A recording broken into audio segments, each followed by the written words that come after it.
Hey, Freight Pod listeners. Before we get started today, let's do a quick shout out to our sponsor, Rapido Solutions Group.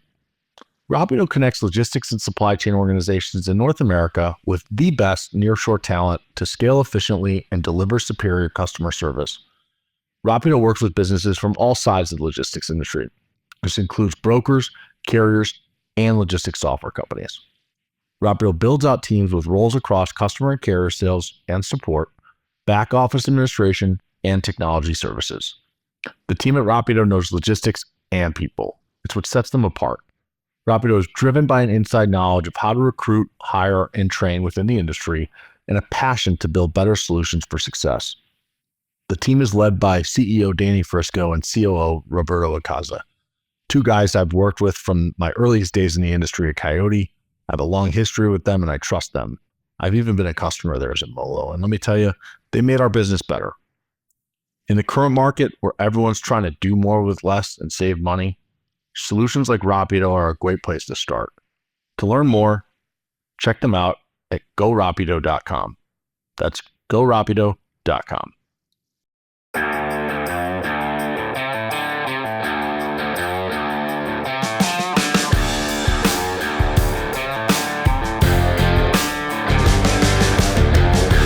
Welcome back to another episode of the Freight Pod. I'm your host, Andrew Silver, joined today by a special guest, Mr. Shawn McLeod of Axel Logistics.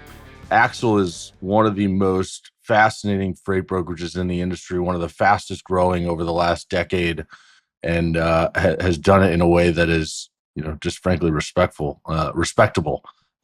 Just kind of a lot of organic, just ground and pound, take care of your customers, execute, and keep growing. So I'm excited to kind of dive into the story of the business, but also your personal story, Shawn. Absolutely. Thanks for having me. Yeah. Definitely grind every day. So we were just talking, you just moved into a new office, right? HQ2 took about 11 and a half months to build. So we moved into HQ1. It was a small old Ford dealership next door, and it was going to hold about 350 people. We moved there back in 21, and we thought it would last for about 3 or 4 years, and we filled it up in just over a year. So we've been spread out all over Knoxville in 3 different buildings. It's hard to keep your culture the way you want it to whenever you're spread out. And you've got one team downtown, one team across town. So got everybody moved in. I think I was the last one to move into the building here in the last week. So it's been pretty exciting. You don't even, I see in the background, you've got your Inc. 5000 awards. They're not even hung up yet. They're still on the ground. Yeah, no, they're probably going to have to stay there. I was told that they've got something that's got to go on this wall behind me here, and they don't want anything else, is what I'm being told. So I was like, well, it is what it is. Oh, good. So is the new HQ going to be like one central location for everybody? How big is that office? How many people can it fit? It's 5 stories. I think somewhere around 915, 920 people. And then it's literally across the street from our first building that we acquired. So we have still 325 spots in that building next door. So it should get us to about 12 or 1250, I think, something like that. So hopefully it'll last, a couple of years. We'll see. But it's the right problem if it doesn't. Those are the best problems in freight, is when you're growing so fast that new problems you didn't expect come up. I had the same. I remember at Molo, we moved into an office. Our first real office was, we had this 2,000 square foot office. We moved into an 8,000 square foot office thinking that would last a year. It lasted 4 months before we took on an extra 7,000 square feet and then another 15. You just kept going. And so those are the fun problems to have to deal with. Definitely. Yeah, it's definitely a good problem to have. But at the same time, it's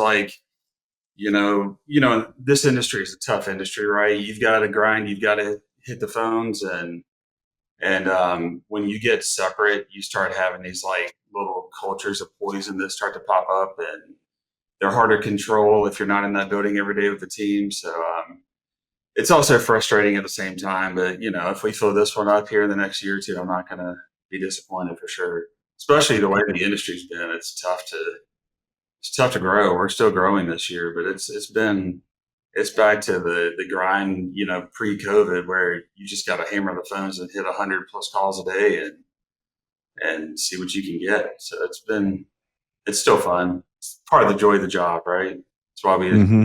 on the brokerage. You like the grind, you like the hard work, you love the million no's before the yes. You get that yes, everybody celebrates. So it's pretty cool. The yes is only worth people don't understand this unless they've done the job the way that I think you and I have. The yes is only as valuable as it is because of the amount of no's that it took to get to the yes. 100%. I mean, we Right. we still do like a cold call blitz, once a week, twice a week. Just depends on which leader's going to step in. And the funny thing is, they expect me to get on a call and get a yes every time I make a call. I'm just like, no, it's not how it works.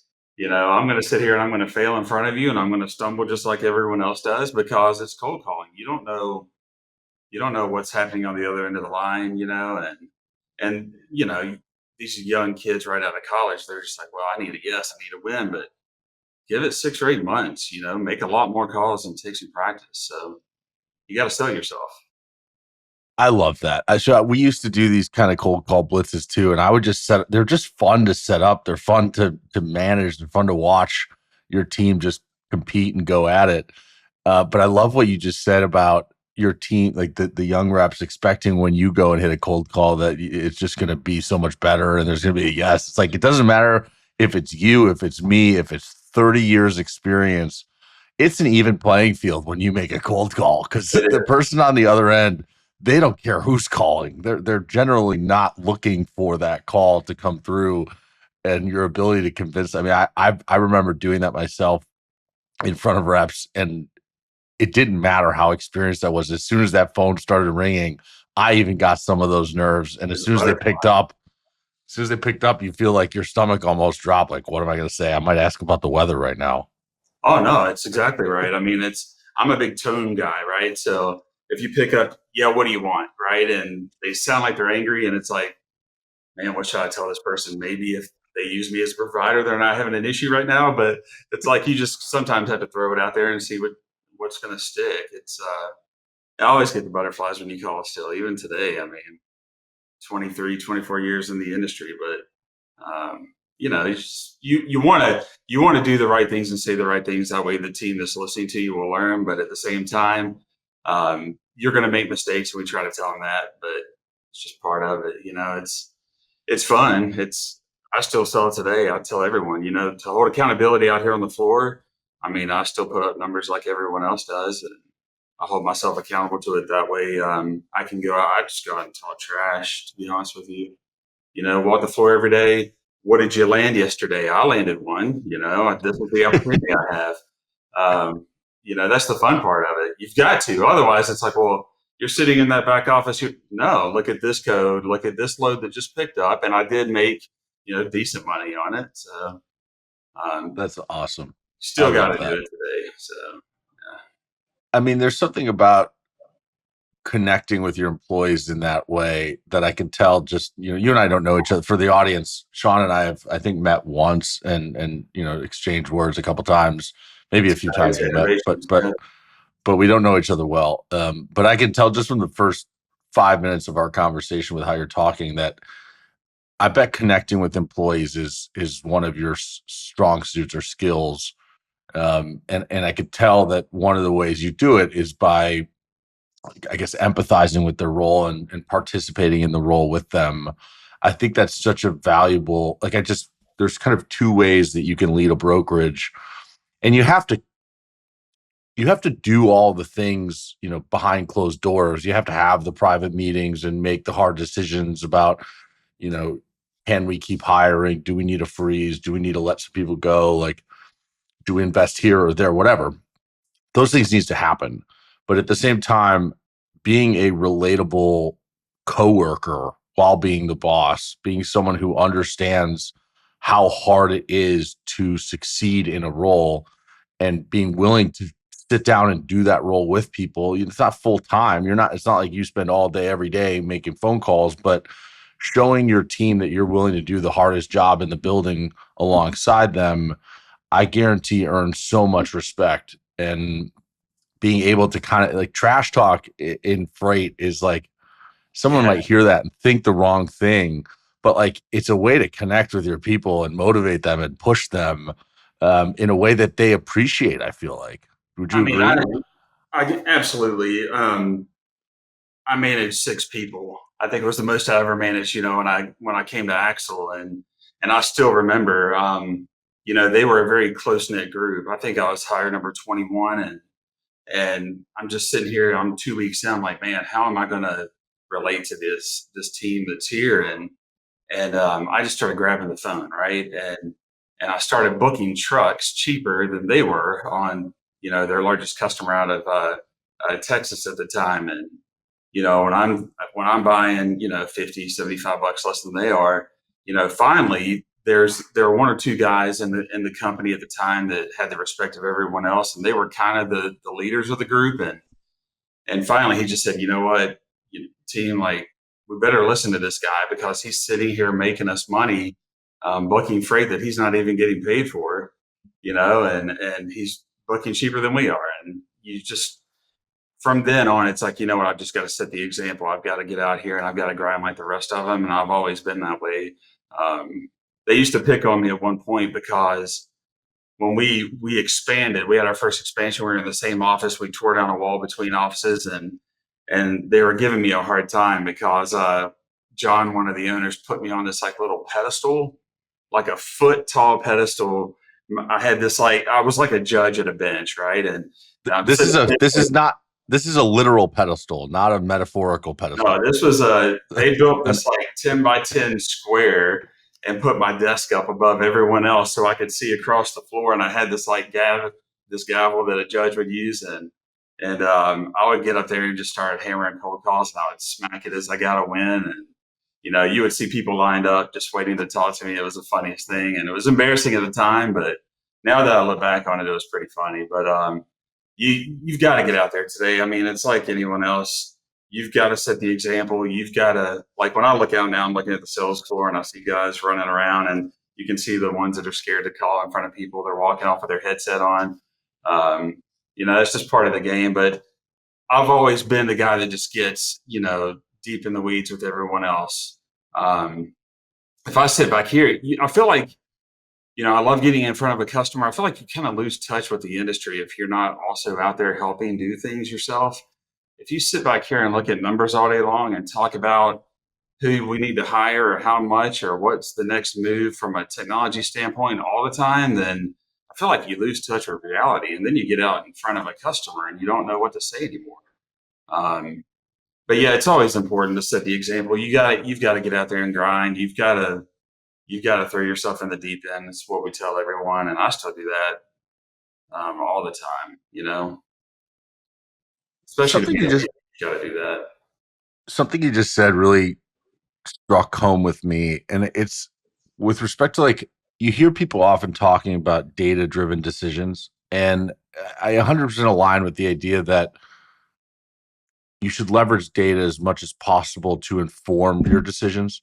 Mhm. But I do agree that as leaders, especially in brokerage, I guess I only say in brokerage because that's the only world I really know, but if you just look at the numbers and you bury yourself in the numbers, I keep imagining what you said, you get further and further away from some element of reality that only exists, or you can only really understand through consistent engagement with the floor, with customers, with carriers. And it's not, I don't know that you're going to see like drastically different things in the numbers and what you hear in actual conversations.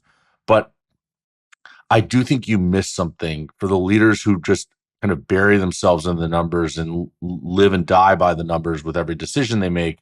I think there's something missed that can only be understood through pretty consistent conversations with customers. And when I say this, I don't mean that every leader in freight should spend their whole day managing 20 customers and talking to carriers all day, but having a few customers that you are consistently in communication with and hearing directly from them the trends they're seeing from their other providers, from their own kind of sales and buying patterns. Like there's just a lot that you get from those conversations that you won't find in the numbers. And I think it's Especially worth calling it today, out. it's like everyone's like, what's going to happen over the next 6 months, the next year? You've got to get out and see the different, you can have a conversation with one customer, sales are down, inventory is still full, and the next customer, you know, this is their plan for the next 6 months, and they've got freight that's going to start hitting the ports in August. You've got to really, you get a better understanding of what's going to happen in the future than what you hear through the media, right? I feel like based on the true actual conversations, but from the get go, if there's one thing I say that I'm getting better at, but I still struggle with is the trust. I want to hear from the customer myself about what's going on in their business, what's going on in the industry, but what's going on with Axel. How are we performing? Are we bringing the service and the execution? Which you've said that many a times. I've heard you from other podcasts. We sell service and execution. We don't. There's technology is technology, and everyone's got it today. But when you get out and you start talking to the customers, I mean, in 17 and 18, I called and traveled to see every single customer we had. In 18, I believe it was, I was on the road like 276 days. That's how many nights I had at Hilton, and my goal was just to see everyone, as many as I could pack in all over the country. And I just want to sit down and get an understanding of them, who they are, what they use us for, what they like, what they dislike, what we need to fix. So now I still try to see our top 100 every year. I don't go to many shows. It's like the show you saw me at TIA, I believe, in the fall. Shows don't make me money. If I want to know what's going on with a new piece of tech, I go to a show. But otherwise, I'm traveling to see customers every week. It's just part of the game, Yeah, you and I are cut from the same cloth. It's interesting because I don't go to TIA often. I went because I'm not in broker. I guess I wasn't in brokerage at the time, but TIA is the one conference I've always struggled with for brokers, because I'm like, if I'm going to a conference, I want to spend every waking minute in front of a shipping customer. 100%. And TIA is the one conference that there are zero customers at. Correct. I mean, you go to CSCMP, you go to Food Shippers, RELA, they all have shippers, and it might be hard to get in front of. They might be super packed, but they're there. TIA, when you sign up, you are not going to talk to 100%. customers. So I've always struggled with that. No offense to the TIA folks out there. I get it. You want to go learn from your competitors or something. But for me, I'm like you. I want, if I'm on the road, I want to be in front of a customer. Like I'm going there to just scale myself and how we're performing to see if we're at least doing what we should be doing, right? Or growing the way everyone else is. If everyone else is growing and we're flat, we have a problem. So I use that more of a self-scoring conference to go to. I mean, some of the vendors, it's great to meet and talk to and hear what other technologies out there. But yeah, I don't go to many. It's like I said, I think we went to the Tech Innovations one. I'll probably go to that this fall, just because, again, technology's evolving rapidly, and AI is the new thing, right? And trying to see, we don't use much of it today except in back office. So then it's like, what do we need? So I'm going to go out there and listen and put my ear to the ground. But yeah, getting in front of customers, I've heard a lot of people reach out to me like, this year, how are you still growing in this market? Well, what are your plans to see your clients? Every other broker's probably going to see them. What are your plans? Well, travel's been restricted. We can't go anywhere. That is the biggest mistake I've ever heard in my life. Like, restrict something else. We do free lunch for our employees every Thursday. Like, I would rather not have free lunch and still continue to travel to see customers. It kills me how many people are not doing that right. Are you looking to grow your brokerage? Are you struggling to land new customers in these challenging market conditions? Look within. So many companies that tender you freight throughout the domestic United States also have business coming out of Mexico. A year ago, I understand why you might not have seen that freight as an opportunity. But today, Cargado exists. And that means any load coming into or out of Mexico is now an opportunity for you to support. In just over a year, I've been able to see Cargado go from ideation to launch to rapid growth. It's amazing to see how many logistics companies have been able to use Cargado to expand into Mexico to grow their business. Cargado is the first platform that connects logistics companies and trucking companies who are moving freight into and out of Mexico. If you move Mexico freight or are planning to, reach out to Cargado today at cargado.com. That's CARGADO.com. So Yeah, that is the short-sighted nature in our industry that hamstrings so many of the competitors, because it's so focused on this last quarter, this last month. It's like, oh God, we were profitable, now we're not, or we were at X amount of profitability and now it's minus 20%. What are we going to cut? right. Let's cut something that generates revenue. That makes a lot of sense. Like, It kills me. what? But hey, you know what? Keep doing it. That's the way I say it. Keep doing it, Yeah. because that's opening my door a little bit more, So it's that, again, it's the short sightedness. You see it all the time. I think, it's as much as, we've done the right things at Axel, we make mistakes. But one thing that John and Drew have always done, the owners of Axel, is we have no PE money, no venture capitalist money. There's no one funding this company. So, you know what, if we have a bad quarter, we need to go see people more. We're gonna pinch the bottom line a little bit, but we've got to get out there and we've got to do the right things. And they've never said no when it comes to, if it's, right now, margin compression is everywhere. If you're a guy sitting at the desk looking at numbers, you're like, all right, we need to fire these 50 customers because margin's not where it needs to be. But that would be the wrong move. The market's going to shift again. Something's going to cause that to happen. You just got to continue to service it and reduce your losses as much as you can. And we hear it all the time. Hey, you weren't the cheapest provider. We're going to move forward with someone else. But then, well, that's fine. Just reach out to us if you need anything. And we say that every time, and they always reach out, because in the end, they still want service and they got to take care of their own customers. So, yeah, that's always been a benefit. Everyone else can be short sighted. They can sit there and get scared and slow down or lay off or whatever. But no, I mean, we're not going to get scared. We're just going to have to work harder. So I tell my team, hey, if I'm going to be here 15 hours a day, then you're going to be here 15 hours a day. Let's get after it. So Yeah, it's work harder, it's work smarter. And I think that I haven't said this recently because, I've been on the sideline for 2 years and this has been one of the most challenging markets for brokers to endure. So it feels almost like I don't have the right to say this, but I don't believe there's any market, and I mean any market, that a good broker can't grow in. I think that you can always find a way. I think that there is always a different type of freight that's growing or doing well, whether it's produce season freight or construction season or Christmas trees. I mean, it doesn't matter. Like, at any given time of year, there's always something that's starting to ship. And it's just a matter of, can you work hard enough and smart enough to get your way in and get a piece of that pie? Because people just rest on their laurels, and it's like, yeah, my 20 customers that I have are all down 20%, so my numbers are down 20%.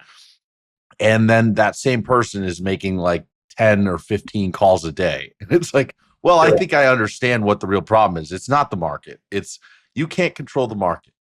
But this pie is massive and there's room for everyone to keep existing. That means there's room for you to keep taking little pieces of that pie and growing your share from what it is to a little bit bigger. yeah, every business leader that I meet or speak with in Knoxville that doesn't understand our industry, they're like, man, you guys hit $1 billion.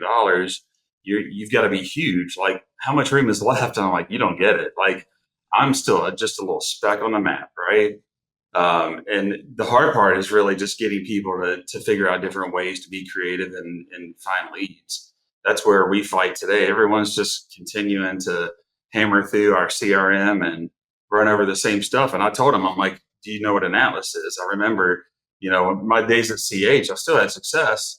There were 17,000 employees I had to sell against every day, but I would open an atlas and I would not look at it, and I would just put my finger on a city. And I would just Google city, state, manufacturing, and just start hammering away. If they had a website, I would call them. And that's how I landed on my business, and everyone gives me a hard time. Well, they don't make atlases today. And I'll go and buy a bunch of them off of like eBay or something. And here's what you're going to do. If you can't find leads or you're telling me that's your problem for not selling, this is what you're going to do moving forward. And put an atlas on their desk and tell them just to randomly shut their eyes and choose a page. So, yeah, it's there's so much still out there. It's crazy though. It's like, I tell everyone, we're in like the largest small industry ever. It's like, it's a huge industry, but you somehow always run into the same people over and over again. And it's like, man, you think you have this niche that you found in some state out in the middle of nowhere. And then all of a sudden you realize that everybody else is also in there. They've been called, and then it's just, give me that one chance, let me prove myself. And that's what we do every time. It's like, listen, I know you don't need a provider today, but give me that one chance. The next time someone fails, let me move a shipment for you, and I will show you how much better we communicate and give you the visibility and the service. And it's just how it works. Get after it though. There's a lot of freight out there. And like you said, you have to find it. You have to get creative. You have to find another mode that you don't haul for today. May have to go and argue with our attorneys because we need more insurance because we're taking over dimensional that they want us to steer clear of. But you know what? It's going to help pay the bills. So there's a theory that I believe in, which is the harder it is to make it happen, to execute for a customer, the more likely it is that that's really going to be worth it, right? Mm-hmm. Because if I, as a rep, have to fight and like negotiate with my insurance and my legal team for 2 hours or 2 days or 2 weeks about getting this extra insurance or this or that, everybody else has to do the same thing. And most people, when they hit those roadblocks, they just say, it's not worth it. And what that means, it's like when you think about calling Coca-Cola, like, everyone is calling Coca-Cola. It is way harder to get that opportunity because everyone wants it. But on the stuff that people don't want, because it takes a lot of front end work to get it done, there is way less competition. And that means there's way more opportunity for you as the person who found a way to get your legal team to approve the insurance. You've now got significant leverage in being able to quote at fair or high margins. And even take a risk, right?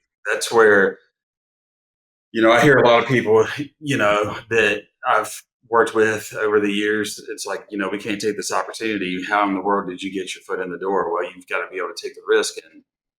And my attorneys don't love it, but it's like, you know what? There's going to be $1 million sitting here that we may have to, at some point eat one day, but let's see exactly what the opportunity is.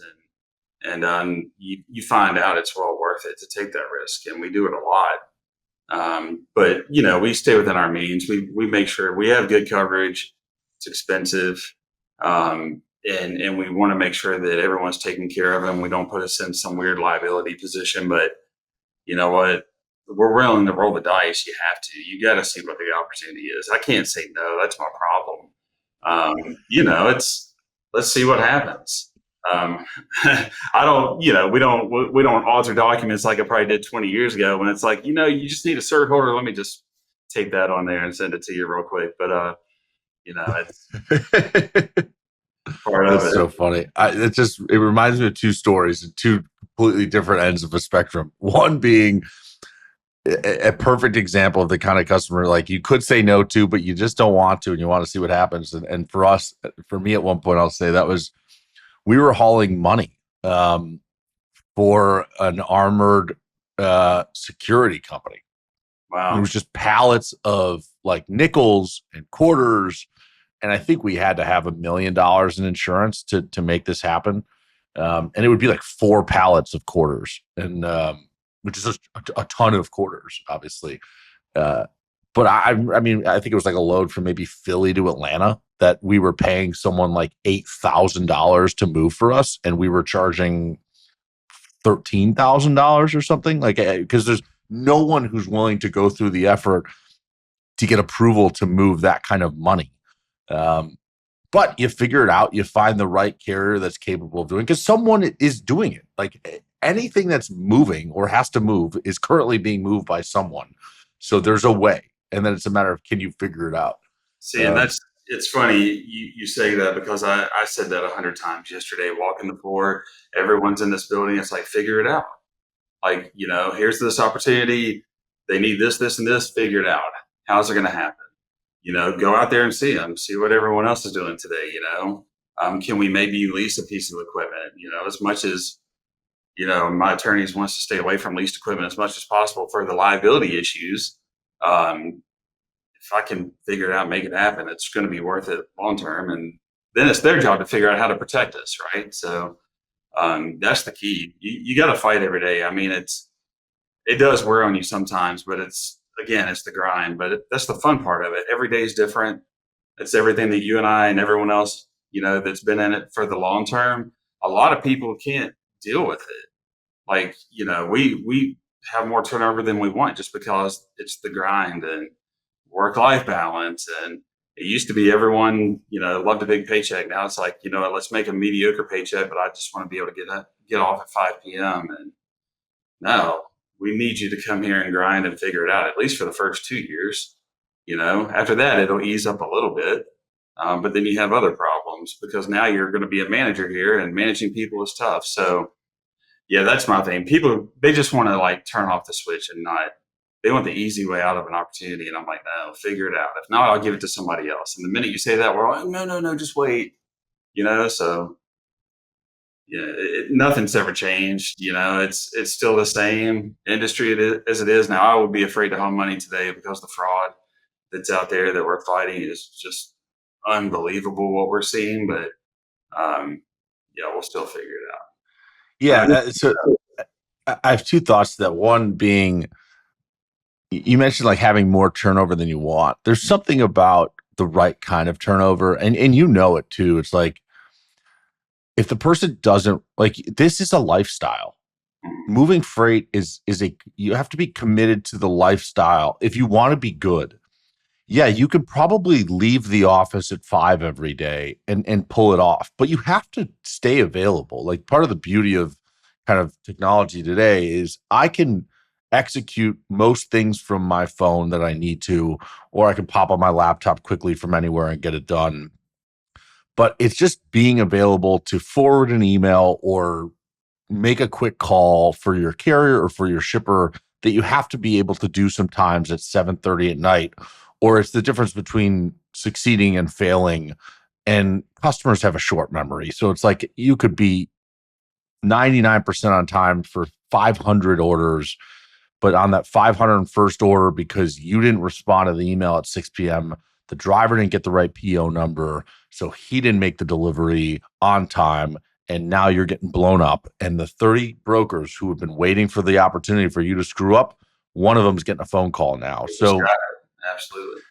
So like, it's interesting because I remember, I think part of the problem in how I led a business or a brokerage was almost too much coddle culture. Like, we wanted the employees to be so happy that it was like we never fired people. And it doesn't necessarily take very long to know if someone has it or doesn't in terms of just the effort. 100%. And part of me wishes, and if I get to do this again, I want to figure out a way to do this where you almost have two separate cultures. And like, I want that, I'm going to be scared to say this, but I want that TQL culture for the initial part of the career of an employee, where it's like, prove to me that you're willing to do what it takes to make it here in your first 3-6 months. And if not, I want you out, because I think it's cancerous to the rest of the culture. But then once you've proved yourself, I want a really strong, like, I don't want to fire you every time you, like, okay, you did great for 2 years and then you have 2 bad months, you're out the door. No, I don't believe in that. I'm not trying to, take your customers from you and keep them while you get bailed or you get booted. But I think there's something about having a culture where early on you have to prove yourself, and you have to prove you have what it takes to put in the effort. And then the effort needs to be consistent throughout your career, but like, there's not as much fear that if I don't put up in the first 3 to 6 months that I'm going to get booted. So we have Allie as my VP of Learning and Development. She created this program called Launchpad Mhm. at the beginning of last year, and we hired 10 or 15 people more than we need because we're going to push out 10 or 15 people in the first 90 days. And that's the goal. Now, I'm not trying to be mean about it, but you're going to see who, like you just said, you're going to see who has the effort and the give a damn. And hey, I want this and I'm going to grind. And you're going to see the ones that come in that get scared. And I tell her all the time, I like to do a Q&A with new hires because I can tell already which ones aren't going to make it. They're not making eye contact when I look at them. They're afraid to ask questions. You can see how they interact with others around them. And I give her a list. I can already tell you these three won't make it, and I'm usually right 99% of the time. So yeah, if you come in and you show me that you're willing to do the hard work, you may not put up new customers every month like what we want you to, but I need to see that you're giving it a shot to do so. If you do, we're going to keep you. We do keep people longer than we probably should. But if you come in and you just love the fact that we have a new building and a cool swing suite on the top floor and you can hang out with friends, well then I don't need you here. And luckily the culture puts enough pressure on you to where you end up leaving yourself. Um, it's just part of it, though. We hate it, but at the same time, it's not right for everybody. Attention freight brokers and 3PLs, Greenscreens.ai is transforming how freight professionals price and quote freight. With AI-powered pricing and real-time market intelligence, Greenscreens delivers accurate, reliable predictions to help stay competitive in a constantly shifting market. Whether managing spot rates or long-term contracts, Greenscreens empowers brokers to quote with confidence and boost profitability, removing the guesswork from freight pricing strategies. Trusted by over 220 brokerages, Greenscreens is leading the way in the future of freight pricing. And now there's Illuminate, Greenscreen's latest product designed to shine a light on deeper freight market insights. Illuminate provides unparalleled visibility into spot and contract freight trends, giving users a clearer view of pricing fluctuations and market conditions to inform smarter, more profitable decisions. Visit greenscreens.ai/thefreightpod and discover how Greenscreens and Illuminate can help win more business more profitably. No, I love the way you've structured that with the launch pad and the idea that you're bringing in more people than you expect to keep. And that's the expectation. I think it's important. Like, there's a difference between that being the stated expectation. Like, hey, just because you got the offer letter and you signed it, that doesn't mean you're set for life. And I think that that's a fallacy in our culture today, in the world, where it's like people think that because they got hired, now they are owed everything just by showing up and existing in the workplace. Mhm. But I like the idea that you have to earn your place every day, because in our industry, and I'm not the first to say it, and I won't be the last, but you don't own anything in this space. You Right. don't own your freight. You don't own your customers. You don't own your employees. As a Mhm. company, you rent it all, and rent is due every day. If you don't take Every care of day. your employees every day, they will up and leave and go to the competitor down the road, and they will try to bring their customers with them. If you don't show up for your customers every day, they will certainly find someone else that will. Absolutely. So there is nothing owned. And I think that that's probably the biggest misalignment, is the employee who thinks that because they got hired, they are owed a 5, 10, 15-year career, where as long as they show up to work on time, they're taken care of and they should get their bonus and all that. Like, that's not what freight brokerage is. No, and we see it every day. We only hire as we need it, right? But we always go again more than what we need, just in case. But there's a rule set where the team leader that hires someone, they've got to give off a small book of business, and you'll have one employee that gets, say, $6,000 in gross profit in a month, and you get an employee that's given an account that runs 15K, and the 6K person will sit there and complain, well, I deserve the 15 too. No, you don't. And I fight that every single week. It's like, why were you leaving? Well, I wasn't given enough house freight. This person was given this. Well, we're not here to give you anything. Like, we do it, A, because we need your help running this account. B, it's going to teach you very quickly how to cover freight, negotiate with carriers, be able to build a relationship with a customer. and we're trying to help give you that jump start and that energy, but you don't rely on just your house freight either. You've got to land your inorganic business. That's our big thing. It's everything here is organic growth. We push it hard. We average 310 new customers a month. And we're down on that from our usual averages per month, but it's just a tough year to sell. But you've got to come in and you've got to grind and you've got to be able to find it. And we're not going to give it to you. And we tell them that. The sad thing is we tell every single one of them. We have a new hire lunch. And I finally got to go to the last one on Monday. And it's like, their eyes got real big. Like they ask us all questions. It's myself and my executive team. And we're up there and I'm like, if you're not willing to give me all that you've got for the next 2 years, all I want is all you've got. A buddy of mine that I worked at Robinson every day, all I want is all you've got.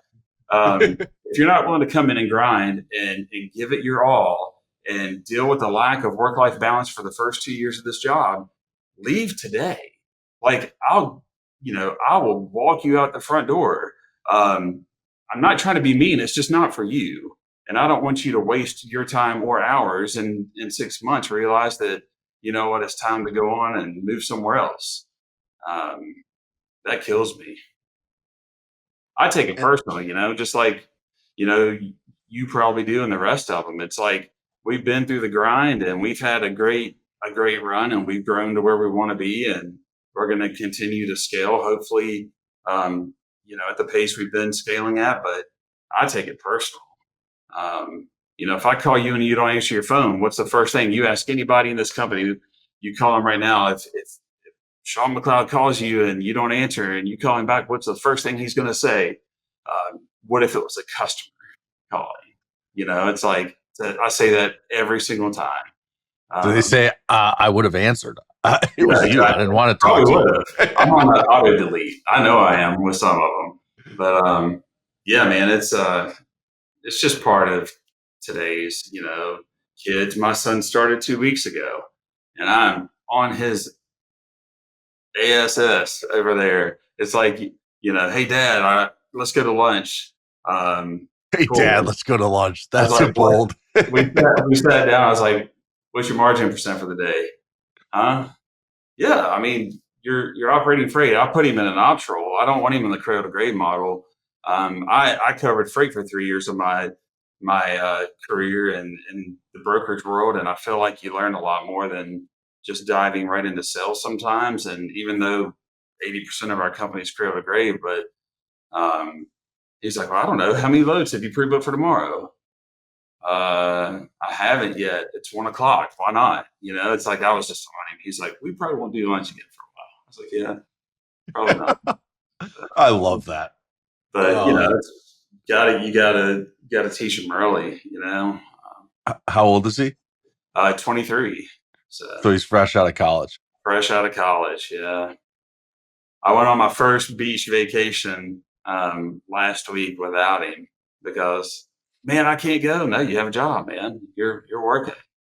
You may be my kid, but you got the same vacation time as everybody else in here. You're doing it right. He will appreciate this in 10 years when he earns his way to wherever he will end up, because as someone who sat in his seat, there's 2 ways it can be done. And my father also was like, show up to work, do your job, get it done, earn your respect here. And you get a lot further with that than you do just expecting handouts, expecting to be given this and that and extra time off and all the other things. So yeah, he was like apologizing for checking his phone at lunch. I'm like, dude, now you know why I do it. Like everyone here, my executive team gets aggravated when I'm on vacation. I'm still checking emails. I get up I set my alarm earlier than I do on a regular workday. I get up at 5 a.m. and I hammer through emails for the day prior and I'm blasting them with questions and, stuff before the wife gets out of bed. And I expect them to do the same. I don't clock out ever. If there's one negative thing about me, I just don't stop. It's like, I'm going to grind until I do stop, and I don't know when that'll be, but, I'm not going to slow down. So they better not either. If I outrun you, then there's a problem. because I'm slower. I turned 50 in 3 weeks. So they better not let an old man pass them. Yep.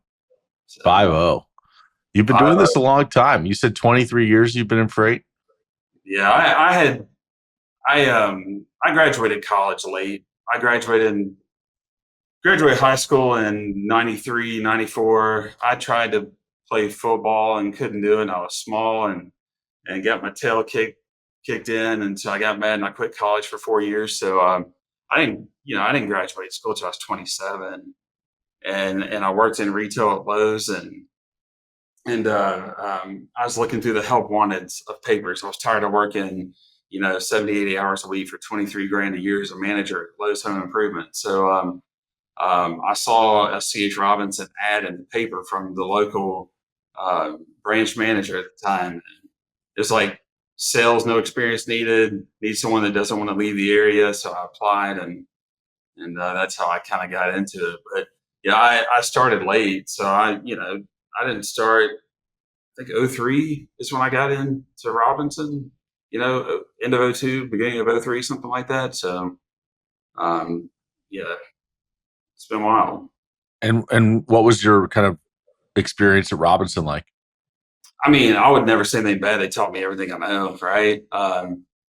Hammered freight for 2 or 3 years, and I remember every year my VP would come, and you get 30 minutes with him, and it's, hey, what do you need from me? Well, I need more training, and he's like, well, figure it out.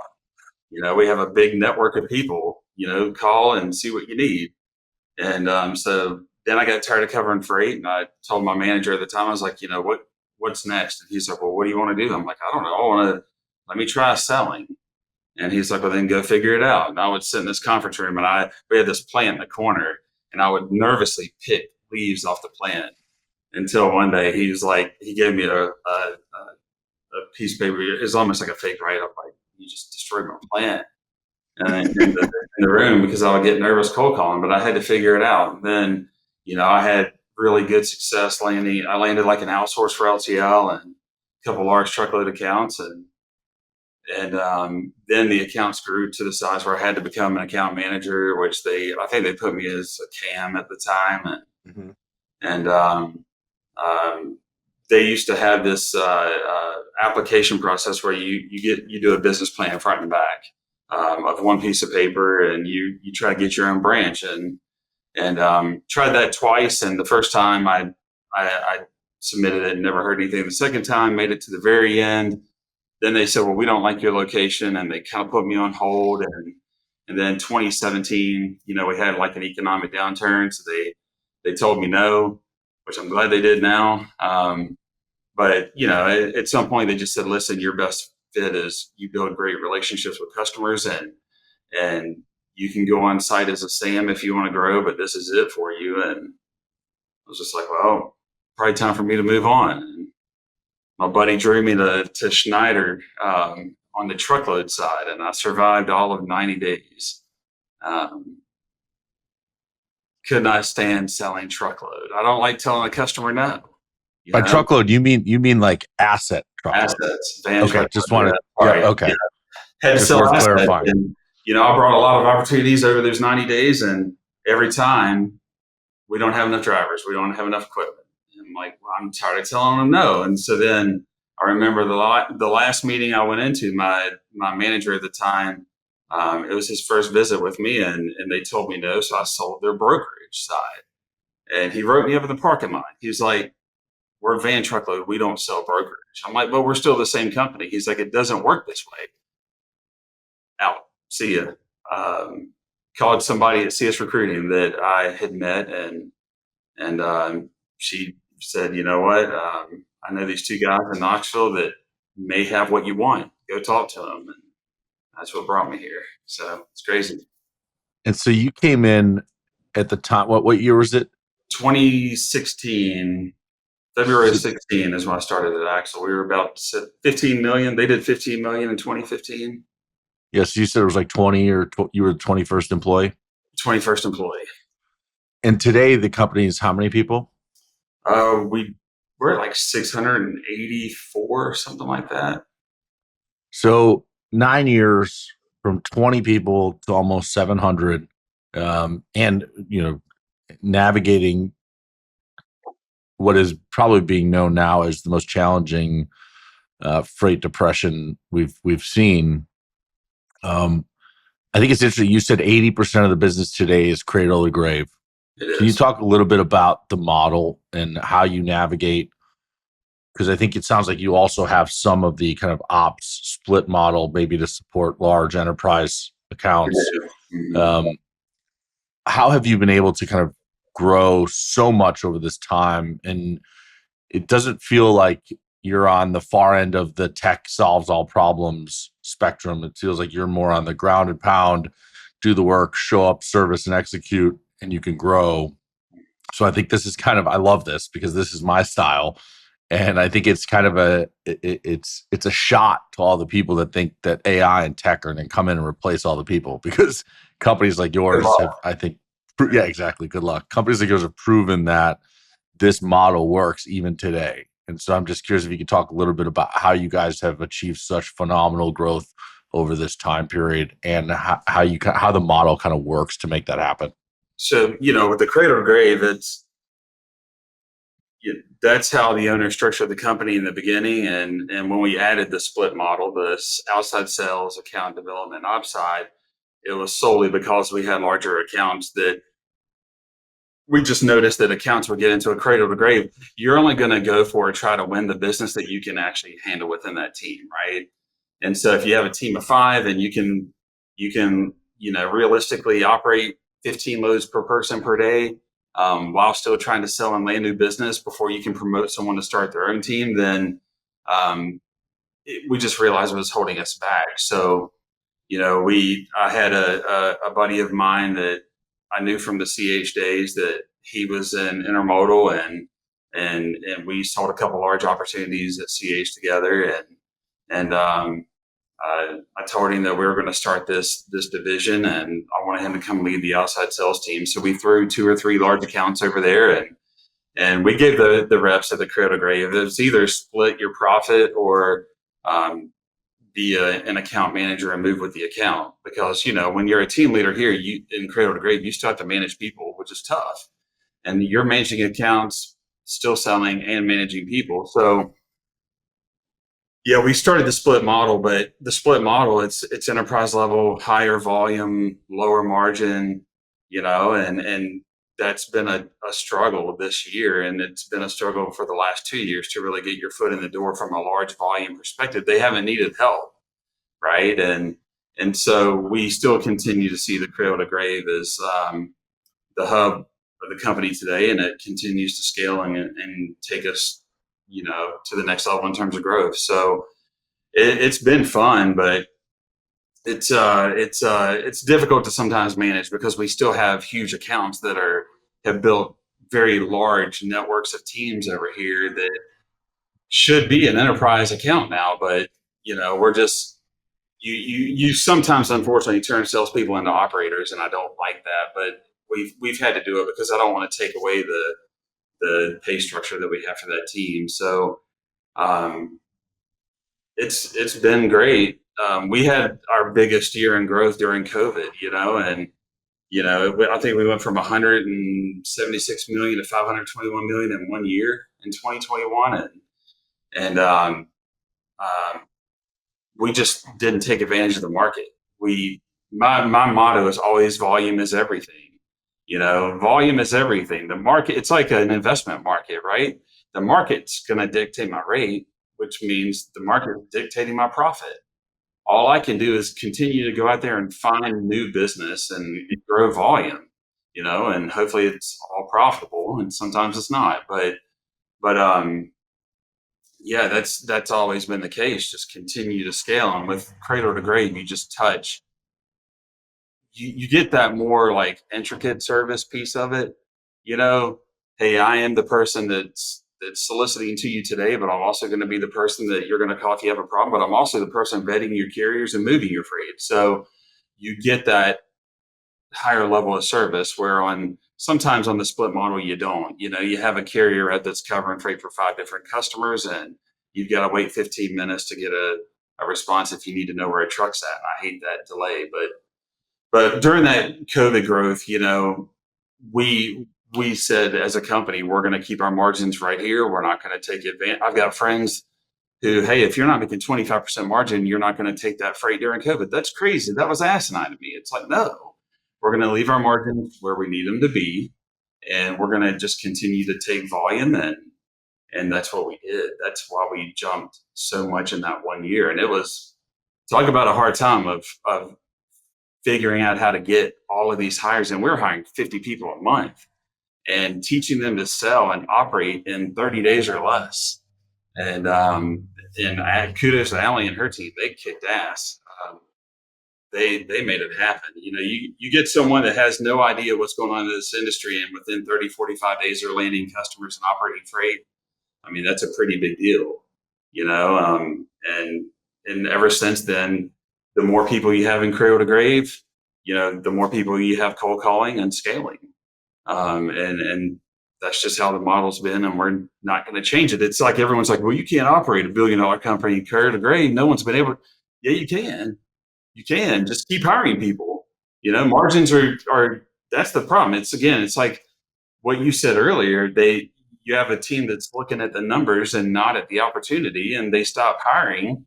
If you stop hiring in cradle-to-grave, you're slowing down your sales, and you can't do that. You've just got to keep pushing ahead and have confidence that you're going to hire the right people, which I've realized it's not always going to be the case. I always wanted everyone to come in that we hired to be great, but now I know it's a 50-50.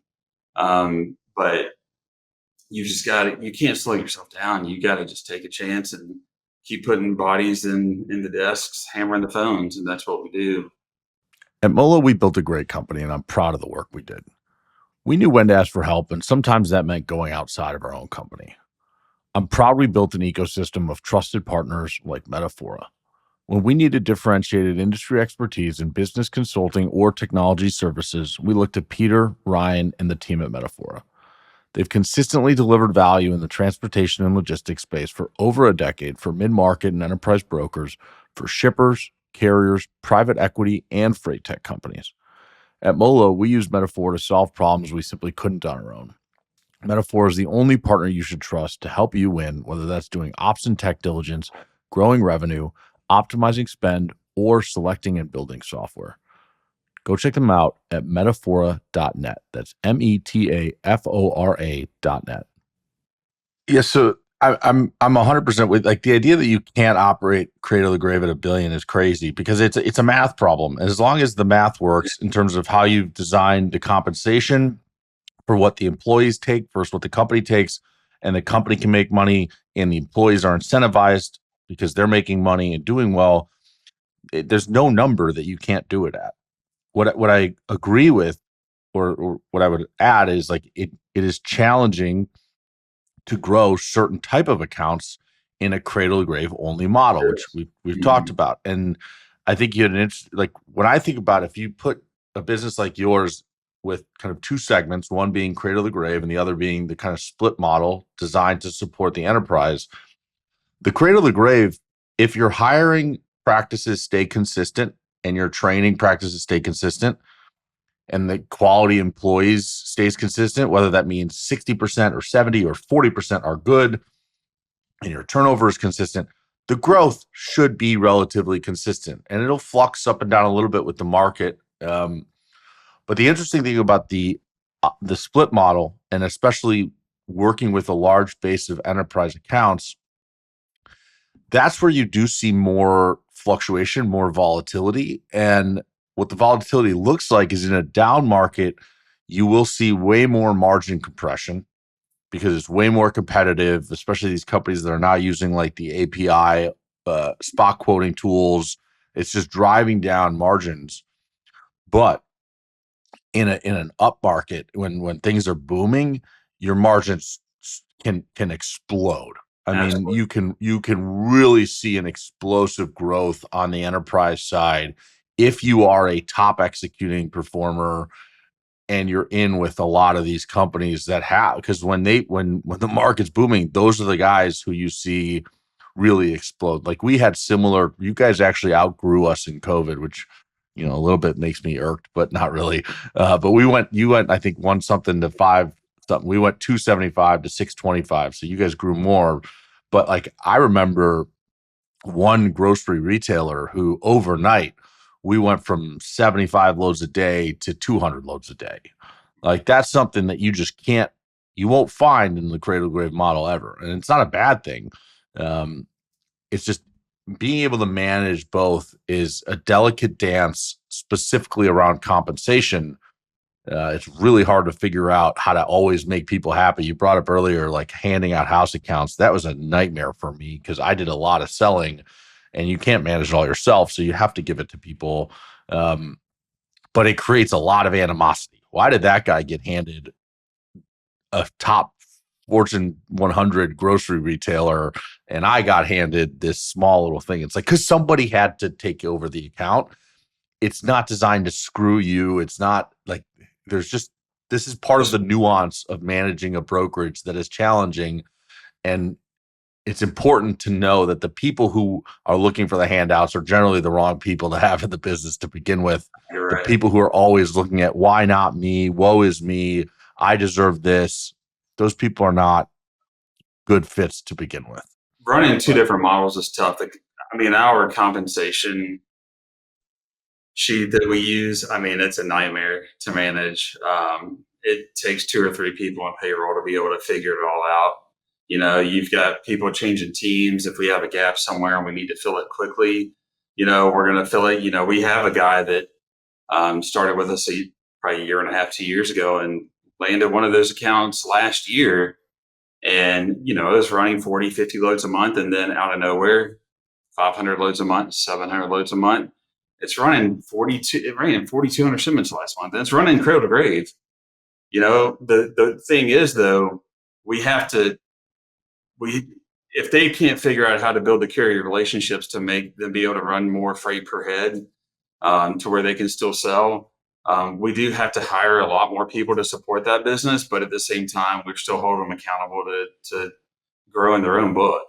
The hard part is if they grow their own book of business and they're using that piece of that account towards their book and they get promoted to start their own team, they've got to take part of that customer with them. So then you've got that customer spread over 7 different teams, right? And it's hard, but we keep them together on the same floor. And we still ensure that we've kind of created like a middle manager role now. Hey, if you landed this customer and you've built 9 teams with it, well, you're going to get promoted to this middle manager role so you can still oversee the account, manage all of those teams. We have to get creative. It's not great. You do have scenarios where your comp is higher than you want it to be as a percent of revenue, but in the end, it still works. Do you want to do it, or do you want to see that you're paying out 30% of your commission to this one team? No, you don't want to, but you gotta make it happen. It's just a hard balance. And then you've got the split side where you want to take care of the carrier reps. They're working their tails off. They're covering 30 loads a day, but how do you commission them because they're not selling, right? And they complain because the sales reps get more commission, but we'll come try to sell. We'll let you, but it's been a balance. And again, we screwed up and we've had to make changes, with comp over the years. But one thing we've never changed is the base way we pay from a commission perspective. If some people saw how much we paid in commission, they would be like, an asset would be like, no way would we ever do that, but that's why an asset probably can't grow a brokerage that well. Let's be realistic. You're thinking about it the wrong way, but it works. It's just always a struggle. It's like today, this account now wants people on site. So we're meeting this morning. How are we going to figure this out? How are we going to move somebody down there? Because I'm not going to hire somebody that I don't know that doesn't know that customer to go be on site. I want them to know the Axel culture and the Axel way and our expectations and how we're going to manage that business. So we're trying to figure that out now. But it's a great problem to have. My recommendation, because I went through this, is to take your rep who's like a year into their career on the ops side, who's shown a lot of capabilities. They're strong and they're smart, and give them that job. Yeah. Because one, being on site, you learn more about the intricacies of a customer's business being on site than you ever will in any other role. I did this. I worked on site at Kraft for a year, and I was 21 years old. I was taking a year off college, and for one, I didn't even know once I started digging into the systems, I realized I had access to information I probably wasn't supposed to, but like I could see what people were quoting on loads. I could see a lot of things, but like you have to put a very Always curious weird. mind in that. And someone who, like, I used to just roam the floor, make friends with all the like people working in the building and who manage the freight, and just try to find more freight. So like you don't want to take a top salesperson and put them in this job, because like you want your salespeople to sell. But find someone on the ops side who's shown they're capable, they're not too far in their career, they're eager, want to prove themselves. You give them that job, and that person in 5 years will be leading some part of your business. Well, it's funny that you say that, because that's exactly what one of my GMs said this morning. I don't want to get rid of my salespeople that kill it and can grow new business. The same people that help grow this, but at the same time, yeah, they have some really good guys that just, I don't know. One guy, I think, ran 900 plus shipments by himself last month. And I'm just like, he has a lot of dedicated that haul a lot of freight, but at the same time, he's just a beast, just hammering away at the phones. And, we've done a lot in terms of automation from tracking, tracing, using text locate along with MacroPoint. And it really helps manage your day-to-day a lot better than I used to have to manage it, where you're check calling every other hour. You can automate the text to go to the driver just to get an update from them. And that's really been a lifesaver. But yeah, we'll figure it out. We've got a couple weeks to make a decision on who's going to go and how we're going to pay for them to live down there, at least short term, to see if it's really going to work out. But again, it's a good problem to have, right? The customer, there's a great relationship there, and they're growing like crazy, and it's a niche market that I've never seen in my life. And hopefully it'll blow up. And I agree with you. The person that we're thinking about long term, 100% will be a badass leader or manager here at this company. So yeah, there's two thoughts I have coming out of this. One is, never say no to an opportunity. Figure it out, right? Just find a way to give yourself a chance. Especially if a customer is trying to go deeper in the relationship, you're crazy if you say no because there's not a current process or a current comp structure or this or that. You just got to figure it out. And the second thing, which I think is especially true for high growth companies in our space, never be married to your processes. Never be married to your structures. Like, date them, love them, but like this, there's so much change that can happen in this space and new things that come up. And if you restrict yourself and let kind of structure rule, be like the law of the land, where it's like, if it doesn't fit in the structure, we can't do it and we're not changing it.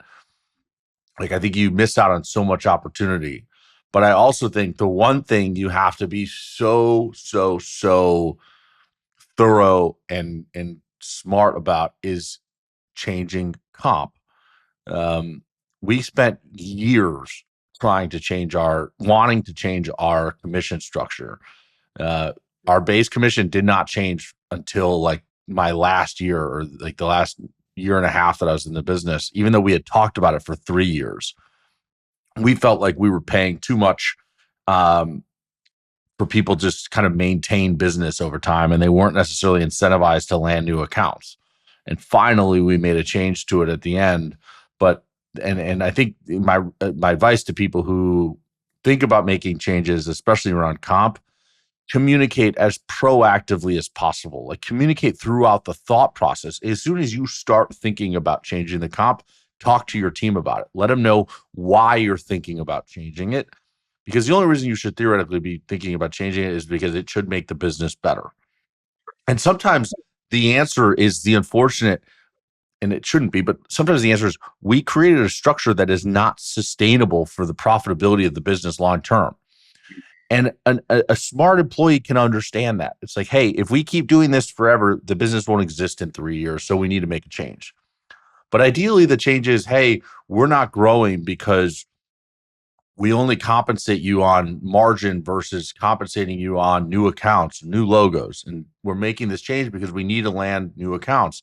People can understand that. Give them enough time to digest the change and don't do an overnight, hey, we're changing your comp tomorrow. We're changing it next quarter in 3 months. So if you need to make adjustments to anything in your life or to your book of business or who you pursue, you have time to do that. So those are just my thoughts coming out of that. Especially on the cradle-to-grave side, that's one thing we're never going to do is change the comp structure. We figured out a way just to make it work. The owners want one thing that the owners have always been big proponents of is they want people to make money in this industry. They want to help people. They do a ton for the local community. We give a lot of money year over year, but they also want employees to be taken care of. They swore that they would never change it. And I mean, I've got cradle-to-grave reps that they like what they do and they make 75 grand a year, and I got guys that come in and they make $500,000 and $600,000 a year. But it doesn't happen overnight. They've been grinding for 6 years and they continue to land business and scale their teams. And the only time that we've ever made a change is on the split side, because we pay outside sales reps for the life of the business, and we start to see them get comfortable. So now it's, if you don't hit your new revenue goal year over year, you're going to get your commission cut in half. And it really destroyed us when we had to do it, but you had to do it because they just got laid back, and why would you not want to continue to scale and grow? That's the fun part of the job. What are you going to do sitting there every single day? And the outside sales group is the only group that's allowed to work from home. Everybody else that's in this office every day, we don't do remote, nor will we ever do remote work, other than unless we're forced to. We did for 3 weeks during COVID, but it's definitely it's tough, and like I said, we pay out a lot in terms of commission, but it's for hard work. The equation we use has been around for a while, and other companies have used it a long time ago in the past, and it's there. It's just, if you ever bring in like an equity company, they would be like, well, we can't do this, because then there's not enough money to pass around. So it's good. We won't change it. I'm not going to change it. I swore I wouldn't, and I've got people that work for me from other brokers, and that's why they left us, because every year it's a different pay structure. It's like every year they realize, well, we need more money from somebody, so we're going to take it from our employees. And I'm like, well, I'll never do that here. I'll promise you that. And to this day, when I see those reps, I've got one small office in Chattanooga where I still see those guys. It's like, no, you're right. Thank you for not changing it. We thought you were full of it, 3 or 4 years ago when we started. So it's a tough one. I love everything you just said. I mean, it's my concern. Anytime you see a company gets acquired, whether it's an investment from private equity or acquired by another a strategic or anyone, and there's a new decision maker at the top of the food chain, and they want to see improvement, they want to see more profit. There's the short-sighted way to do it, and there's the long-term way to do it. The long-term way is you keep hiring, you stick to what works, and over time you see the profit come in. But most people aren't that patient. So the short-term way to do it is you got to take the money from someone. It's in the business. You can pull a lever and go from 95% acceptance for your customers to 85%. And stop taking the 10% that you promised you would take, but you're losing money on it. Boom, you just took that money from your customer, and short term, you will probably see a profit boost. But will that customer award you volume in next year's bid? I hope not. Probably not. And the other people you can take the money from is your employees. It's not hard to do. It's a simple, hey, I'm paying you 20% today. Tomorrow I'm paying you 15. Boom, there's 5% back in my pocket. And in that situation, there are ramifications of that decisions too. But it's like that's just how it works. And it's always been that way, you know. There's a reason I think your philosophy aligns with the fact that your company 9 years ago had 20 people, today has 684, and there, you have not had to take $1 of outside capital like that. This is to me one of the best success stories in freight, and I think that anyone would benefit from understanding how you guys did it. I hate seeing. I've never been. Well, I've never been like really rude to people that cold call. You know, if someone reaches out to me, especially LinkedIn or email, it's like, come on, guys. Like, I'm not going to tell them, but I'll blow you off if you just email me all day long or you send LinkedIn messages. I'm just going to archive the shit out of them because cold call me, right? Give me a call and I'll talk to you. But if you want to do the lazy email blaster route or let your CRM do that, then so be it. You know, I don't want to talk about it, but it's like when you have shit, I'm sitting here watching somebody jump up and down. I think they landed a customer. I just lost my train of thought. I love it. No, it's awesome. It's pretty cool to see. But no, it's like shoot, I can't remember what I was going to say now. To be honest with you, when people are cold calling you versus sending you emails, you archive them. Yeah, they don't.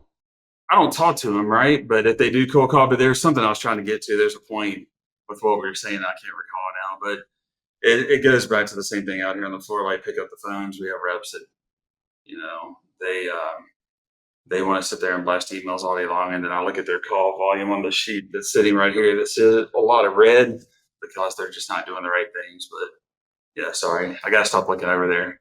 They're all high fiving. Something's going on, so I can't wait to find out what it is. But that's awesome. Yeah, listen, it's fear is what it is. I mean, it's so much easier. Like I was kind of afraid of cold calls and still kind of am. It feels like it's so like rude just calling someone out of the blue. And I spent a lot of time and effort crafting what I thought were good emails, and it worked for me to some extent. But I'm a firm believer that there's no right way to sell.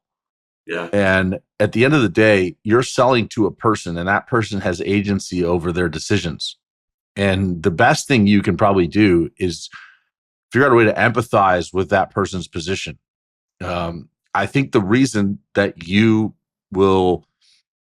archive all the emails and the LinkedIn messages and respect and appreciate the phone call is because you've done the phone call for 20 years. And so you have an appreciation for that. Someone on the other end who's reaching out to you, they only know that maybe if they listen to this episode of the show, but also just they'd have to somehow part of the research, like that's part of the job in selling is figuring out how your customer wants to buy. Some people are like you and they respect the phone call. Others, like I hate getting cold calls, and I would maybe prefer an email that I think is well crafted and shows that someone. Like I remember we had a huge real estate deal with our last office. Like it was, I don't know, 90,000 square feet. So whoever the real estate broker was going to get paid a lot of money on that deal.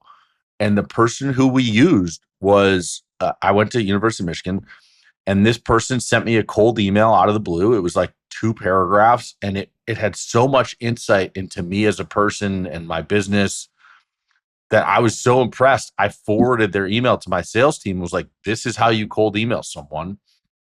I ended up giving her all of our business, and she ended up getting paid on a 90,000 square foot deal in downtown Chicago. What does that say? It's just like, I think people like to buy the way that maybe they like to sell. Like, you have to look at the individual who's buying from you, and like, what are they, how are they wired?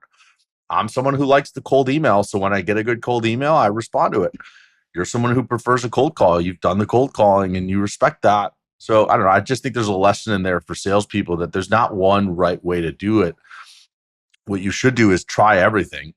I remember what I was going to say when I was talking about the cold calling before they started jumping up and down was that, when it comes to like cold calling, I never try to be like rude. I hope no one puts a recording out of me one day. I'm usually pretty cool if you cold call me, right? But lately, because we don't have that equity backing, I mean, every other call is somebody wanting to give us money or acquire us or whatever it may be. And, and I hear that employees all the time, are they ever going to sell? No, I mean, they have no reason to sell. They love the game. They're not, the owners aren't in as much as they used to be, but they still are. And they love to see the growth and you know, they don't get tired of it. But man, I've gotten to be a complete ass when it comes to these people calling me now. It's like 15, 20 times a day. Again, I'll answer the phone, but the financial backers have been just going haywire with us and stuff. And most of the time it's through email and LinkedIn, but I just don't even follow them or connect anymore. I get it. It gets old, but part of it. But yeah, you're right. The cold calling piece of it, it's just, yes, that's the game. So as we get ready to wrap here, I wanted to spend a couple minutes on technology, AI specifically, because you're an ideal buyer. I imagine you're getting bombarded by every AI company who I've interviewed, plus all the ones I haven't. Every day. How do you think about deploying that type of technology in your business, and how do you even think about evaluating what makes sense for your team to be using? And specifically, what I think is interesting is you mentioned, I think on average, like a cradle-to-grave rep can get up to about 15 loads a day managed by themselves. And I'm sure what the Vumas and the drum kits and the happy robots are going to sell to you is we can turn 15 into 50. And I'm just curious, how do you think about that, given your kind of very customer-centric mindset of not wanting to fail on execution? How do you think about that? So at the end of last year, I told the team, no matter what we do, we're never going to have AI. I don't That's want a it. bold. No, it is. Well, that's what, I said that at the end of last year. That's shifted since then. But, well, there's two parts of AI. You've got, the, the bots answering the phones, and negotiating, rates with carriers, which I'm probably going to have that by the end of this year. That's like an initiative for Q3. So all the happy robots and Boomas that I said would be a Q3, Q4, they're probably getting ready to call me sometime here this month. But most of the AI has been more like just it's more automation than anything. So all of our back office, it used to be that when a carrier invoices us, we're waiting 2 weeks to get an invoice, and from a carrier at least a week. When they get home on the weekend, they do the paperwork, they send it to us, and then it takes us a week to invoice our customer. So we use Navix on the back end and with text locate. So I'm getting PODs on 88% of my shipments within 24 hours of delivery. Most of the time, as they deliver, text locate, as soon as that driver gets to the receiver, hey, as soon as you have a copy of that bill of lading, you need to send us a photo.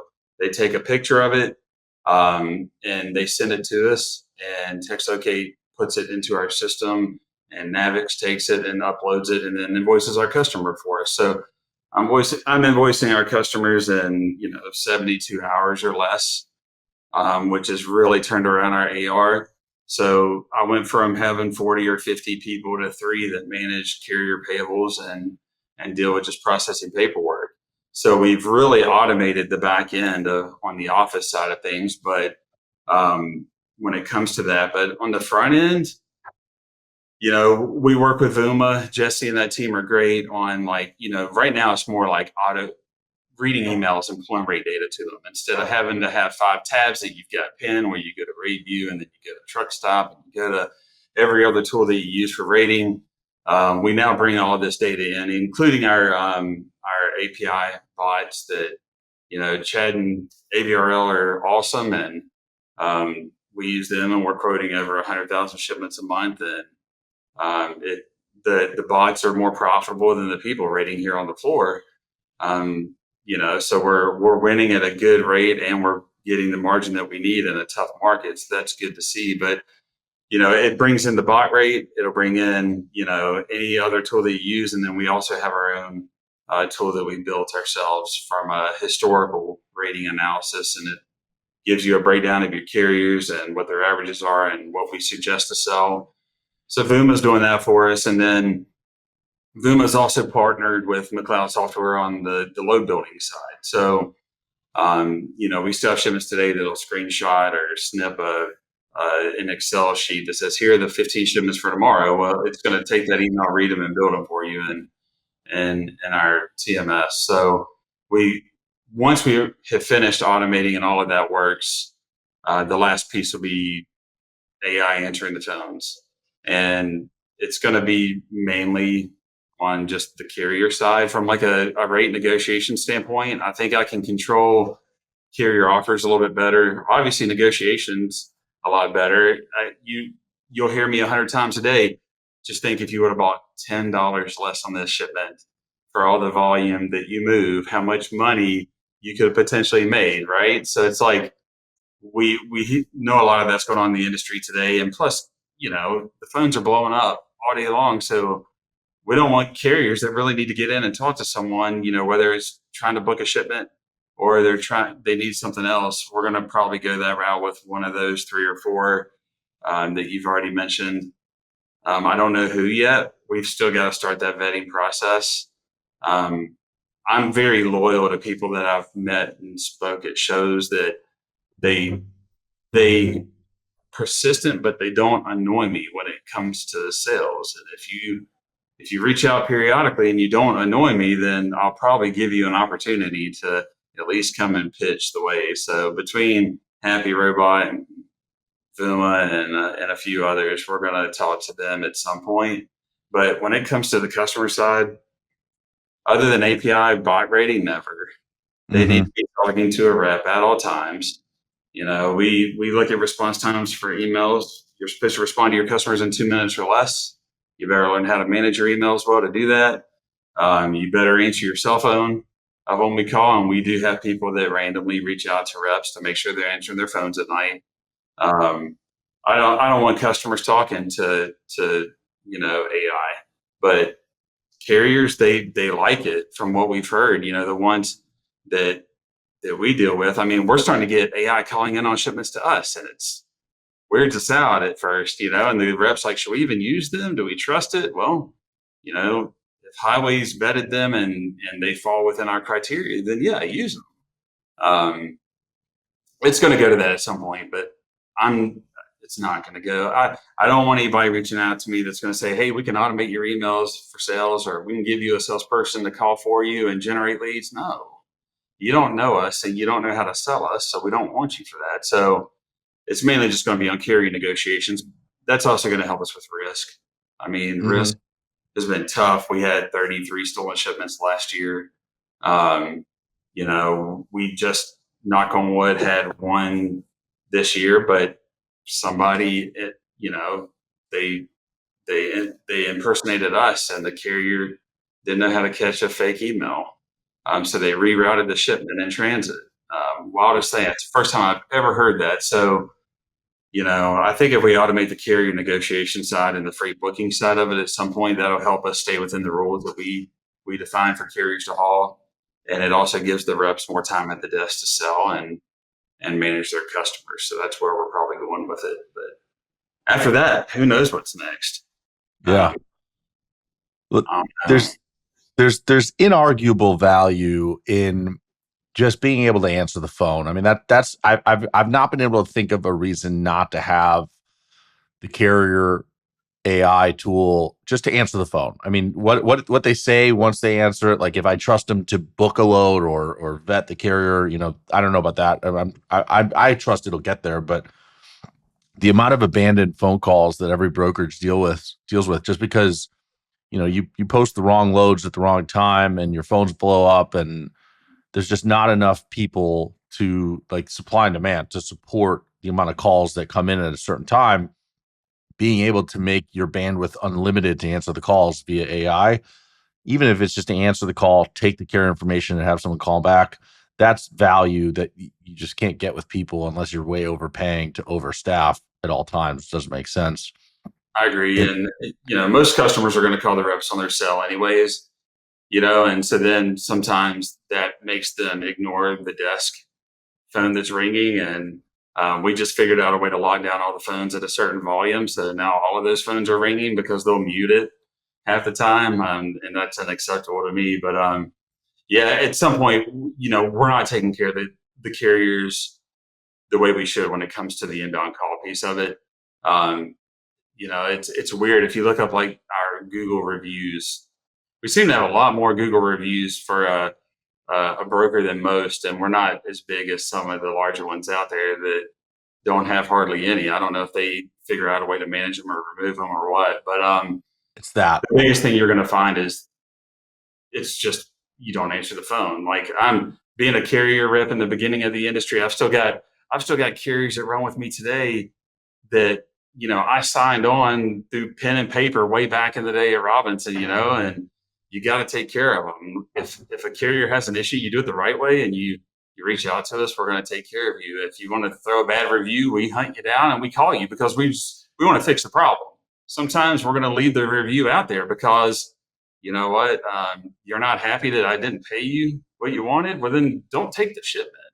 It's like that whole, it's either we don't answer the phone or we didn't pay them what they want, right? Or, oh my God, Axel's posting a shipment for 60 cents a mile. Well, cool. It was one pallet, man. One pallet, 500 pounds, right? We posted a pallet. It can go in anybody's truck. If you want to try to use that as a media ploy to say that we're paying 60 cents a mile on a shipment, well, then go ahead and do it. But that's a different tier I won't go to, but All good. Listen, I can personally attest if someone were to listen to this and think I should check Axel's reviews on Google and judge them based on them, especially if they have more than others. Let me be clear about a few things. When I was leading Molo, I was approached at least 100 times by people and companies who claimed they could magically fix our Google reviews by getting rid of all the bad ones and putting up good ones. I never said okay to it because I don't believe in buying that kind of fake stuff. So the companies that you do see without reviews, they're paying for people to take care of them. And the reviews that are negative, they are, like you said, they're situational and they're not representative of necessarily cultural problems where it's, okay, yeah, this guy offers 60% a load per mile on a load, or he doesn't answer the phone. Like, as a broker, like, that was one of the biggest things I struggled with and fought with my team about was the abandoned call percentage, where a carrier called in and we couldn't answer the phone in time. Like, you want to do the best you can to answer the phones, but at certain times you can't. And I do think that problem will be solved with AI as soon as you frankly deploy it. Yeah. But, at the same time, I sometimes like the negative reviews not because I want anything to be negative, but there's something occurring that I'm not seeing now that I used to be able to see everything. We never created an executive level until I couldn't manage people anymore. I think I managed 76 people at one time before I'm like, that's just too many to be productive and efficient. So it's kind of the same thing now. It's like, we can't see everything that happens in this company, but trust me, if I get a review, I'm, hey team, you better track this down and figure out what we've done wrong, and we're going to fix it. And as much as, I love to say that I'm probably a good leader. I've learned a lot over the years. If there's one thing that'll fire me up and you're going to hear me yell, is if you mistreat a carrier or you don't take care of something like you're supposed to.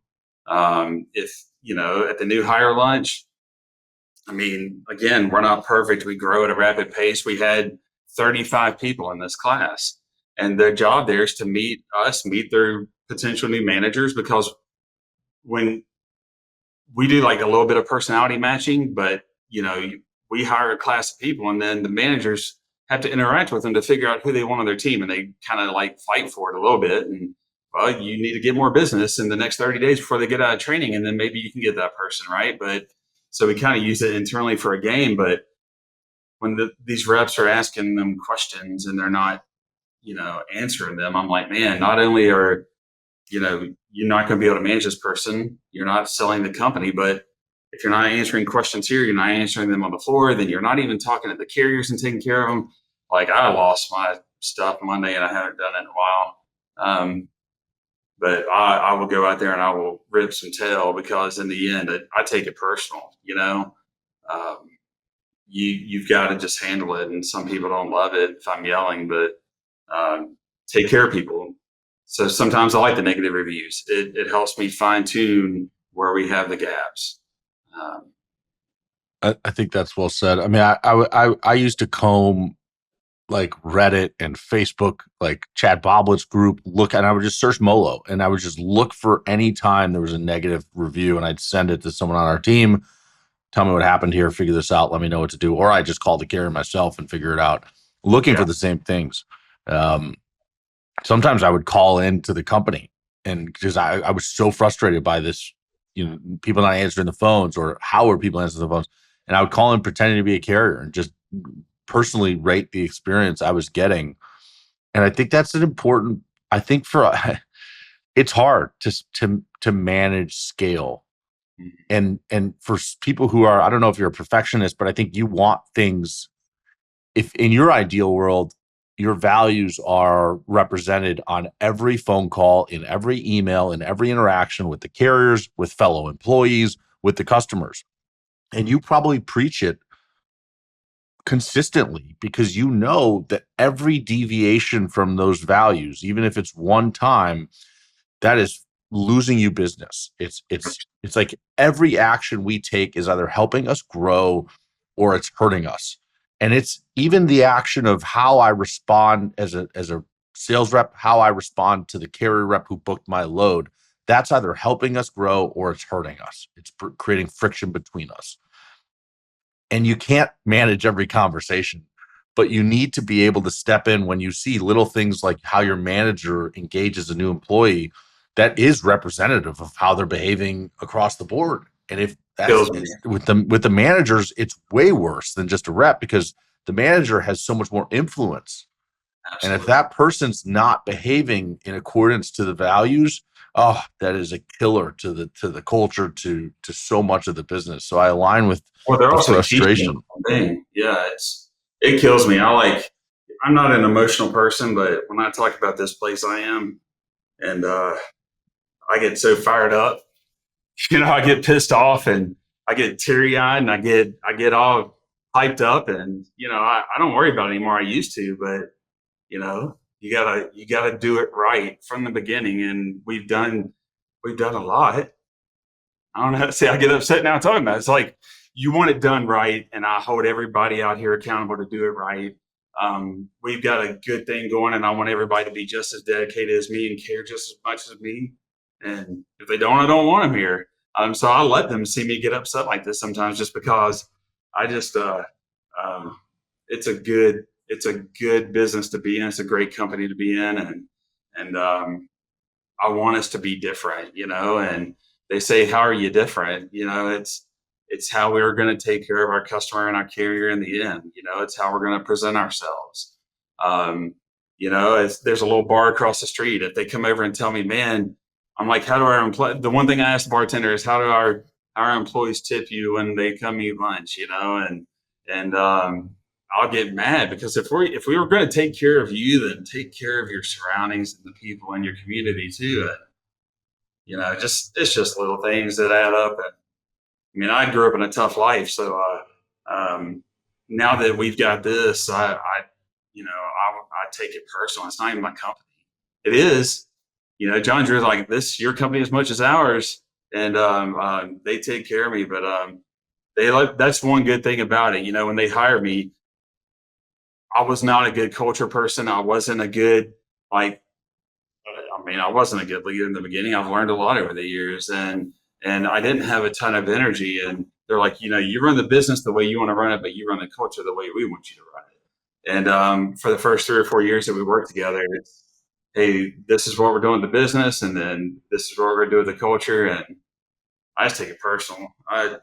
I mean, I get upset sometimes just because I care.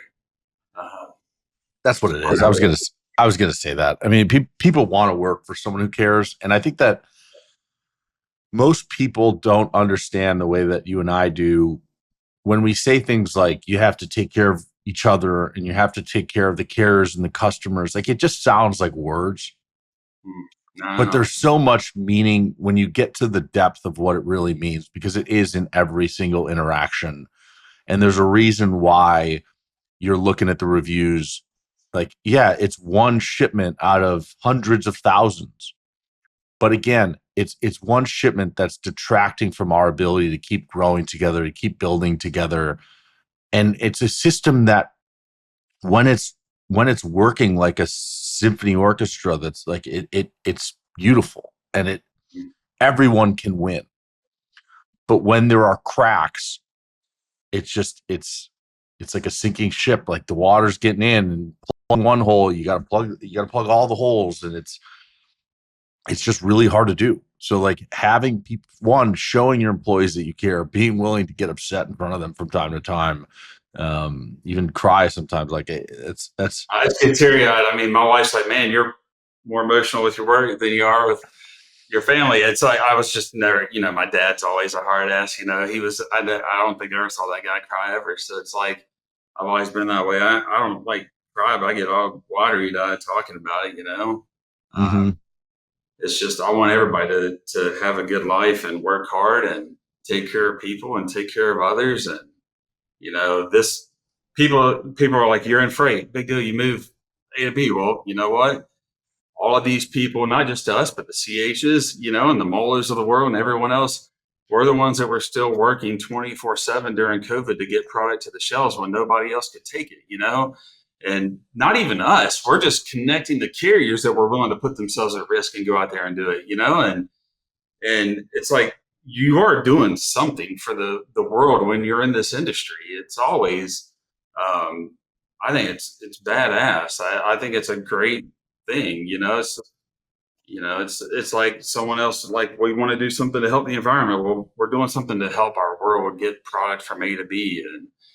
And I remember during COVID, we all got it quickly. I got it in the very beginning. And after that, it was, what, we're just going to be here 15, 20 hours a day. And we're going to buy everybody that's here margaritas and food and whatever you want. But we're just going to sit here and I mean, you couldn't not, it was nonstop just helping people, to where it's like, I did a couple of cost plus scenarios with people, where it's like, they're like, are you serious? You're going to do this plus 5%? Just give me whatever you got. Like, if you keep getting bailed and you need to get this product to the shelves, just let us know. We're just going to take care of it. So, and I want people to be that way today. And you just got to care. Probably care too much, but that's all right. There's no caring too much. If that's my fault, then I will take that 100%. I'm with you. Well, listen, this has been awesome. I really appreciate how honest and open you've been talking about the good and the bad and everything in between. And I think that my audience will have a really good understanding of what a great business Axel is coming out of this, and frankly, what a kind of leader you are. So, there are other brokers that call me all the time and I give them advice. It's like, we're all in it together.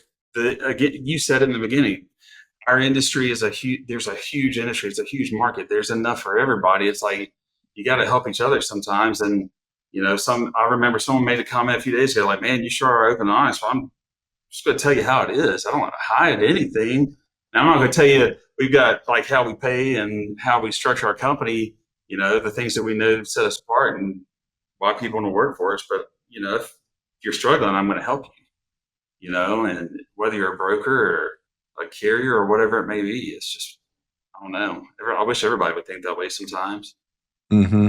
You still want to be the best too, though. I want to smoke everybody in the top 25, but it's like you said, it's like you want to win. If you get beat, then I'm like, man, how in the world did they beat us this year and grow that much more than us? That I'm digging, but that's part of the competitive nature of all of this too. Yeah, that's something that has changed for me quite a bit, because I used to be too competitive, like ruthlessly competitive, where I hated all my competitors. And I wanted just us to win and everyone else to lose. Same. And I had beef with a lot of companies. And now I think the podcast has helped with this, but I realize guys, I'm cheering for Axel today. And, I think I was before because I generally understood, but hearing this, you and I are cut from the same cloth, and I know that like I can appreciate the way you run your business, and so I'm cheering for you guys. And like I don't want to take business at your expense whenever I get to do brokerage again. And so I think I appreciate the way you think about it, and that's like there's room for a lot of us to win, and I'm hopeful that the right ones continue to win. The ones who do take care of their employees, who care about taking care of the carriers, and who just actually do what they say with the customers. The ones who are putting whatever nonsense in their marketing to, make stuff up so that they can sound different. Those are the guys who I'm actively cheering against. And I'm not afraid to admit that. But the ones who are just kind of straightforward, tell it like it is, honest, and doing their best, I hope we all win. Yeah, Sam, I agree with you.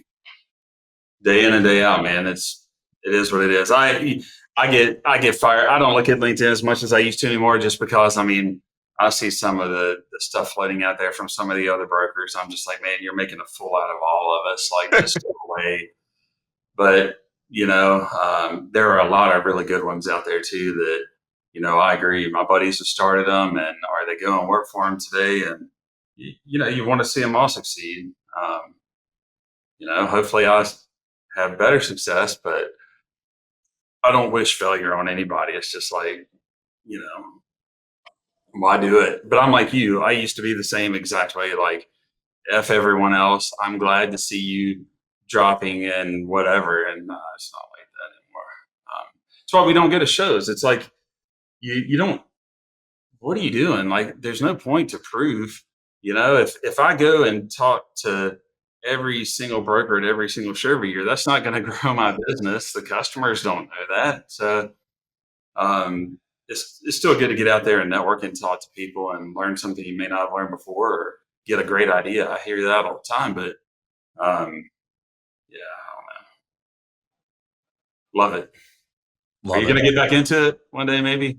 Yeah, I got it. I mean, just this conversation is taking me back. It makes me want to get back into it tomorrow, which I can't yet, but I'm hopeful that I can get my non-compete stuff figured out, hopefully sooner than later, but whenever. And then I got to get back into it. I miss it so much. There's a lot of people that think that we're fake and we just talk out of our ass and we don't do the. If you ever come here, like I've let people come here and I'll walk them through the building, and it's like, no, man, it's this is how we operate. This is what we do, and we have a lot of people that stay because of it, and some leave because it's just a tough job. But we try to make it as fun as we can, but we do care. We care probably, again, like I say, I care too much. I know there's not such a thing, but yeah, it's awesome. I love it. Well, listen, I've kept you for longer than I said I would, but really appreciate the conversation, and I think my audience will too. Made it happen. So yeah, thank you. So thanks for having me. I appreciate it. And with that, that's all we got. We'll see you next week.